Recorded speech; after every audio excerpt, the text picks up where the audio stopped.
Hello, sweet friends. Hi, we are coming to the end of the year. Can you believe it? Holy smokes, 2025 was wild. And I can't believe here we are at the end, wrapping it up as we prepare for 2026. And one of the things I do at the end of every year is a review. I like to think about, and really thoughtfully consider what I created in the years to come. What I created, I'm sorry, in the years before, like this entire year, as I think about what I want to create in the years to come. And so today we are going to talk about how to do that, how to do a year-end review without all the negative judgment on yourself, without putting yourself into a hole, but really in a way that's in alignment, that's going to support you in creating the goals that you want to create next year that are aligned with who you want to be, with what you want to create. And I actually think it's really beautiful thing to do because when, we're at the end of the year, so whether you're a physician, an entrepreneur, a leader, CEO, coach, multi-hyphenate business owner, whatever you are, the energy of the end of the year, the energy of this season, it naturally invites us to reflect. And most people, in my experience, especially a lot of the people that I coach, because they're so high functioning and they want to do their best and they're such perfectionists, when they end up doing year-end reviews, they're always looking for the holes, where they didn't do enough, where they fell behind, where there was some sort of perceived failure.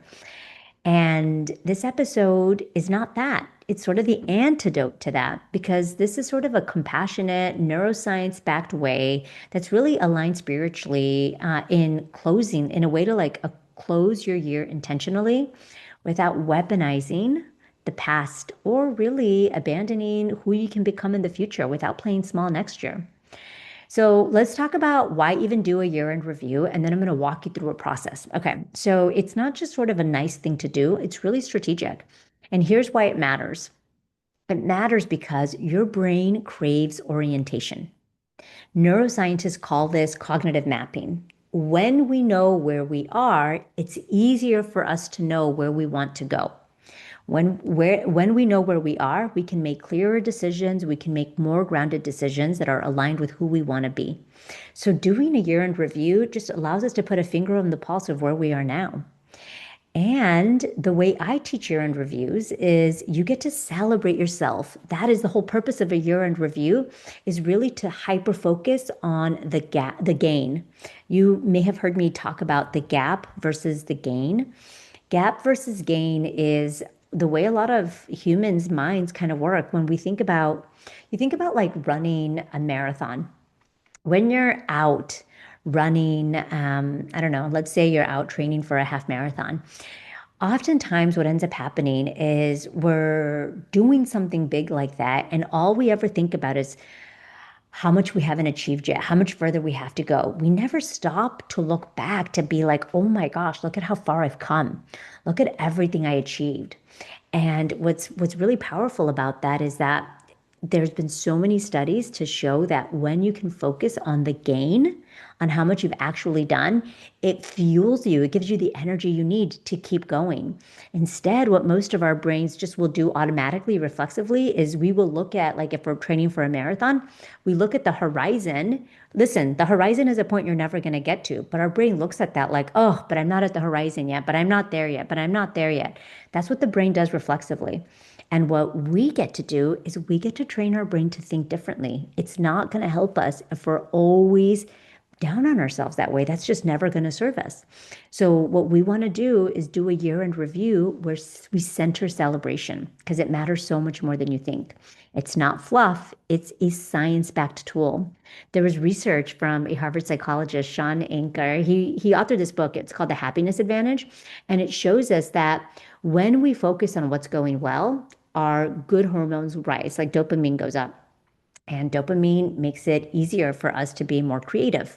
It makes it easier for us to be more innovative, to solve problems, which is great because as we're thinking about what we want to create in the future, we want those good hormones moving through our body because it's going to make it easier for us to think about how we're going to achieve what we want to create in the future. Okay, so the other thing that's really important, that we get to train our brain to do is break cycles of judgment that are attached to old narratives. Old narratives like success has to be really hard, or I'm not working hard enough, or I got to work harder, or if I didn't hit this goal, then it doesn't even matter. Those are the types of things that we shift when we evaluate in a way that's more thoughtful. And I mentioned this brief earlier, but I want to just say it one more time because there's also a really beautiful, energetic, and spiritual significance to the end of the year, to the end of the calendar year. And if you think about many indigenous traditions across the world, including the Mesoamerican lineages, pre-Hispanic, what's now present-day Mexico and Central America, which is where my family comes from, the end of the year, the end of the calendar year, the season of winter, it's a season of closing. It's a season of gathering lessons, of honoring the cycles, of closing, making space for what's coming up, for what's coming next. It's not about fixing anything, it's more about completion. And so when we think about end of year reviews, it's really about how can we close this chapter in our lives in a way that's really like that honors the work that we put into it. It honors because you know that you were doing the best you could most of the year, and that's beautiful. So we get to honor that. We get to honor the completion spiritually, energetically, and emotionally, and really think about, the end of the year to the next year. It's it's a little symbolic, and we can sort of step over that threshold in a way that's in sort of ceremonially when we get to close this chapter. And really, that sort of deserves reverence. It deserves us just pausing and celebrating and holding that with love. Okay, so I'm going to walk you through a three-part year-end review process that I think is very, very, very simple and so powerful. And I think it's also really deeply supportive in helping you create who you want to become next year. Okay, so you always want to start when you're doing this end of year review process, you always want to start with the good stuff. You always want to start with what worked.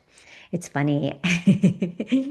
Many people have to train themselves to do this, to train themselves to start with what worked, because as soon as we do any evaluations, you want to start on the bad stuff.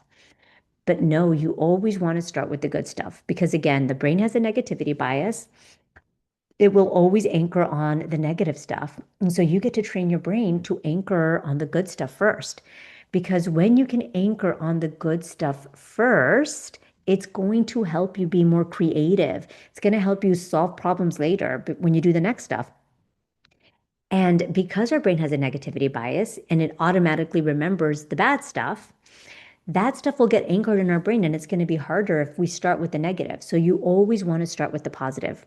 So by starting with what worked, you retrain your brain to notice the good stuff, to notice the wins, to create this sense of psychological safety and really possibility. Anything is possible. And to increase creative thinking and problem solving.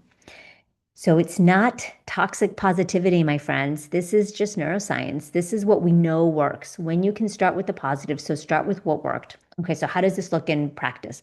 You sit down and you say, okay, let me evaluate this part of 2025. I don't know, my health goals. You list at least 10 things that worked for you that year, like what went well. I went to the gym as consistently as possible. I cut out XYZ. I increased protein in my diet. I slept more. Whatever it is that you actually did, you want to write those things down. And if you can, I'm going to invite you to really stretch yourself. Instead of using 5 to 10 things that worked, maybe try 15. This really, really matters because celebration itself is going to raise your vibrational frequency. You're going to feel good. It raises your energetic field and it opens up, again, that channel for creativity, for intuition to flow through. And that is powerful. When you honor what worked, you're going to align with the energy of expansion. And from there, you can go to step two. What worked? All the good stuff. And then you can be honest. Okay, so what didn't work? What didn't work and why? Most people have no problem with this. They have no problem with what didn't work. But the one thing I will caution you on here is you want to be careful and not make this about self-judgment. It's just about gathering information. It's just about gathering information. So you want to look at what didn't work and why. Again, the reason why is self-awareness is foundation. It's the foundation for growth. When you know why it didn't work, it's going to help you as you're preparing for next year. And when you know why it didn't work, it's going to help you regulate your nervous system so that you can be like, okay, This didn't work because I didn't give myself enough lead time, because I thought I could do too much at once or whatever. And now next year, I'll figure this out. I'll be more creative. So you do the step just the way you did the first step. You list out what didn't work and really ask yourself why you think it didn't work. And what have you learned from this? Okay, I overcommitted because I was trying to please everyone. No big deal. But now I know I overcommitted. That's not something I want to keep doing because it doesn't set me up to be successful. So then we go on to step three. So we start with what worked, then we go to what didn't work, and then step three. What are you going to do differently in 2026? When you look at your goals for 2026, if, for example, you're going to include another health goal in 2026, what are you going to do differently? And this right here is where the magic happens. This step turns all of this reflection into transformation. So for this, you're going to look at your list of what didn't work. If you're going to include health again, look at your list of what didn't work. And you're going to ask yourself, what am I going to choose differently next time? What thoughts do I need to shift? What beliefs are not serving me anymore? What support do I need? What structures or systems do I need to create to make this easier? Whatever it is. Like, for example, I remember doing this evaluation for myself when I first became an entrepreneur. And what I realized is I was not having enough time to strategically think about my business. I was, when I first started my business, I was also working full time in the emergency department. I was a department chair, medical director, had two young kids, and I was not giving myself enough time. I was trying to do so many things at once. And so I realized, okay, this is not working for me. I need to give myself strategic time to just think.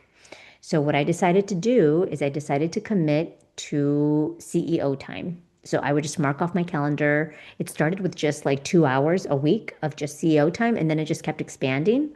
Until I gave myself enough time to think, to be strategic, to be visionary, to really think about how I can serve my people better, what programs I can make that will be better. How can I simplify my messages? And that actually was incredibly supportive.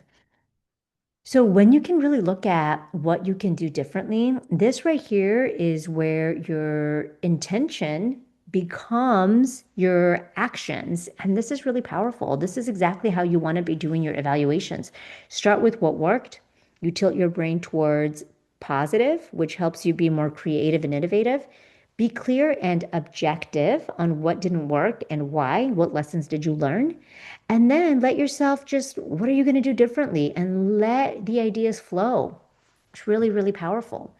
So before you just jump into the next year, I just invite you to give yourself this gift, give yourself this moment, this pause to honor yourself, to honor everything you've created in the year, everything. And I guarantee you that if you are really intentional and you really want to look for the good stuff, you can find some really beautiful moments to celebrate and celebrate your gain instead of just looking at the gaps.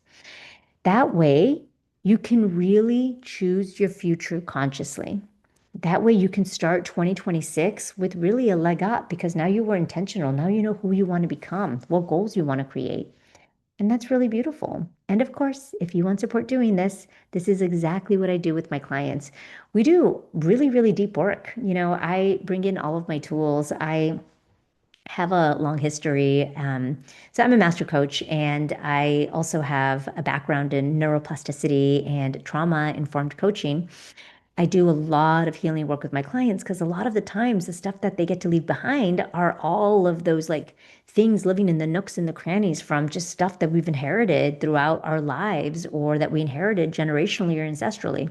I bring in my ancestral wisdom from my indigenous healing background, and clients get beautiful results. If this is something you're interested in doing together and you don't want to continue to try to do this on your own, but you really want to create sustained results in the future, set up a consult with me.